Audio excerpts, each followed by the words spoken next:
Making a buzz this afternoon, a 17-year-old honor student forced to spend a night in jail for missing too much school. That statement almost seems contradictory. But listen to this. In addition to taking advanced and honors classes, Diane Tran works full-time and part-time jobs to support her younger sister and older brother. Her parents are divorced and they left the kids. The judge in this case says she warned Tran about her truancy last month and wanted to make an example of her. Judge Lainey Moriarty says if you let one run loose, what are you going to do with the rest of them? Let them go too? She also fined, or he rather also fined Tran $100. What is your take on this? Do you feel the judge was too harsh on a teen who was already overburdened with responsibility? Or do you agree with the judge's decision? We have Mike Broomhead here today and Miss Arizona Jennifer Sedler. Jennifer, we're going to start with you. I couldn't believe it when he said that if you let one go, do you have to let them all go? That's not how it works. This has to be taken on a case-by-case basis. There is a huge difference between skipping school because you don't feel like going or you're into drugs or anything else, and not being at school because you're working two jobs to support your family and you're an honor student. I mean, it just really hurts me that of all the people to make an example of, this is the girl that he chooses to make an example.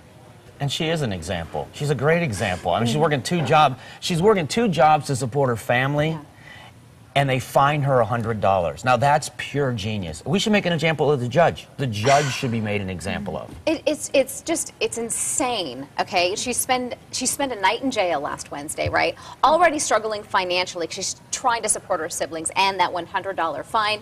She is actually supporting her older brother who's in college. Right. Okay? I mean, he's the older guy, and she's supporting him in addition to her younger sister. And she's an honor student. And she's an honor student. Yeah, so. She's not failing It's out. almost, when you read the story, it's almost like we missed something. Like there's more to the story that we're not getting because it couldn't possibly be this ridiculous, but of course it's this ridiculous. Yeah, we were talking about it earlier. Common sense, and again, case-by-case basis. And a night in jail? I mean, that just seems, that seems crazy. And how is this going to affect her in the future when she's trying to get a job? Right. And they say, why did you spend a night in jail? I mean, I don't really know what the judge was thinking here. It doesn't really make sense. Well, she was absolutely devastated. There's actually a petition on change.org right now that has more than 26,000 signatures, and they're hoping to get like up to 50, and they probably will, to get this fine wiped away. I mean, they can't really do anything about the jail time because she already served it.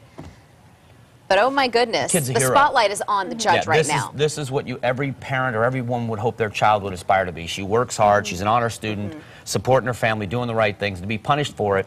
Yeah. Well, our viewers are equally outraged right now. Gina Perez says absolutely harsh. Seems like the circumstances weren't even taken into consideration. If the student is an honor student, why the heck would their attendance be an issue? And Manon Kaplan says, remember that the schools get money for each kid that is attending, and if they're missing, they get less money. Teresa McKinney chimes in saying they should be going after the parents who abandoned them and throw them in jail, not the high school student who had to step up and take their place. Betty Deal says what a lot of people are thinking, the judge should have offered some help to her. This judge is sick.